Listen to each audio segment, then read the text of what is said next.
What is up, guys? MAGiK's here. Tonight you guys are watching yet another episode of MAGiK's Workshop. Now, this is actually a really successful series. I enjoyed making it. It's fun watching your guys' edits and judging them and telling you guys what to improve on. So, we're going to be continuing this. This episode, we got 2 edits, since I asked on Twitter if you guys wanted a longer and shorter video. People said they wanted it longer, so we got 2 edits this time. The edits aren't as long, though, so, you know, it's probably going to be somewhat the same length as last time, but I think that's a good length for a video, since I don't want to be spending hours and hours and hours making every single episode when they're going to be like 15 minutes long, so, anyways, so, the first edit is called Touched by Widges, so check it out.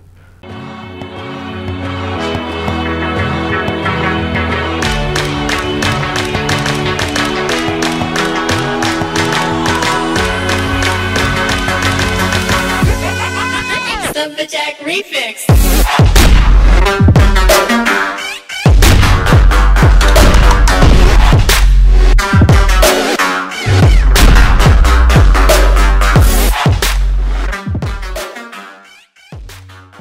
And to be honest, this edit is actually pretty good. It was a really good edit, really well done. So congrats to you, Widges, for putting out pretty sexy edits. But obviously there is a couple things to improve on since nobody is perfect. So as I'm showing you guys on screen, the text and the intro cinematics, it could have just been composited a little better. I mean, it's not really a huge deal, but just when you're watching it, you know, something in your brain just unconsciously looks off. So make sure you guys want to change that. Just spending a few minutes in levels or curves can make the colors just look that much better, and will make your text match the scene a lot nicer. So make sure you guys do that if you're going to do any 3D text or 3D work, since it will make it look a lot more realistic.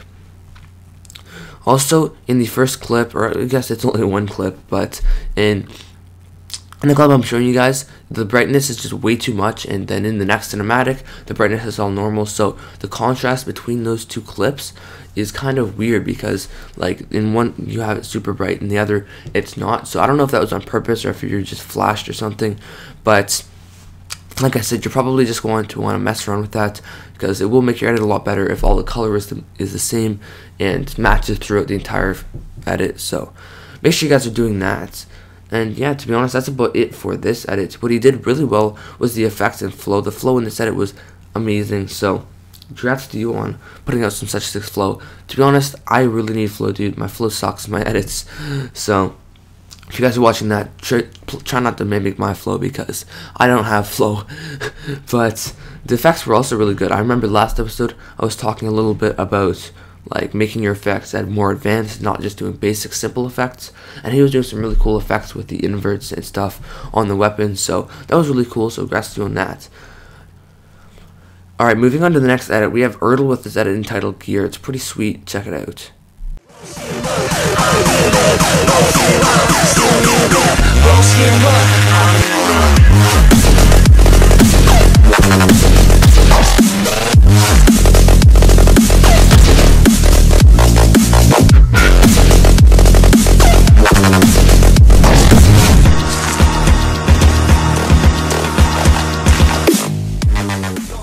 So this was actually a pretty good edit, and there isn't going to be too much to talk about in terms of corrections and stuff, but there are still a few things that I want to mention. So first of all, like you guys are seeing on screen in the intro cinematic, that text could have been composited a little better, similar to the first edit. Just like I said, adding a few levels and stuff. I would probably put out a tutorial, except Baker already did one, so there isn't really much point. I'll just link that in the description.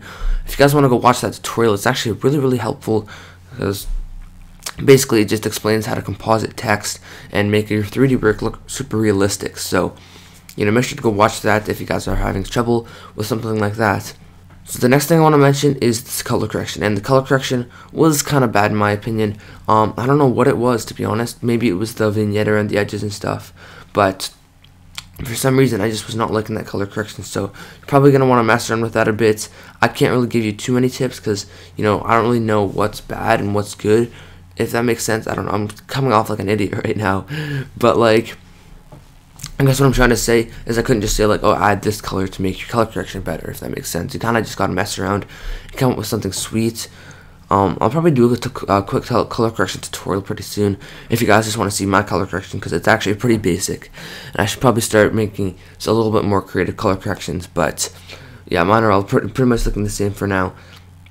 Also, If I were you, I wouldn't use CC Lens, and I mean, I'm not going to tell you how to edit, but, you know, CC Lens, I don't know, people use that back in the day. I don't really see people using it anymore, so it was kind of like an older effect back from like 2012 or something. I don't know, if you guys really want to use it, you think it'll really help aid your edit, then that's up to you. I'm not going to tell you guys how to edit like I just mentioned, so I just wouldn't suggest using it, but like I said, you guys can if you really want to. Also, you did have some pretty good flow and effects. I mean, like I said, the edit was pretty good, but, you know, the flow and effects were pretty good. The effects were actually really well done. Like, the bullet was really cool, which I'll be talking about in a second. Like, the cool intro saying, like, that gear was actually pretty creative, so kudos to you on doing that. So yeah, overall, just the flow and the effects and the feel of the edit was really well done. Finally, the last thing I want to talk about is depth of field, and depth of field plays a huge part in edits. If you can master depth of field, you can actually put it in an insane edit. So on this bullet cinematic, like you guys are seeing on screen right now, you can see the bullet, right? But everything behind the bullet is really blurred out, and that is just perfect. Like, that's exactly what you want to do. That's what depth of field is, because pretty much what it makes you do is focus on the bullet, and it draws more attention to the bullet itself rather than the actual scene and the actual background, which is what you don't want to be looking at in a clip like that. So you did that perfectly, Earl, so good job on that.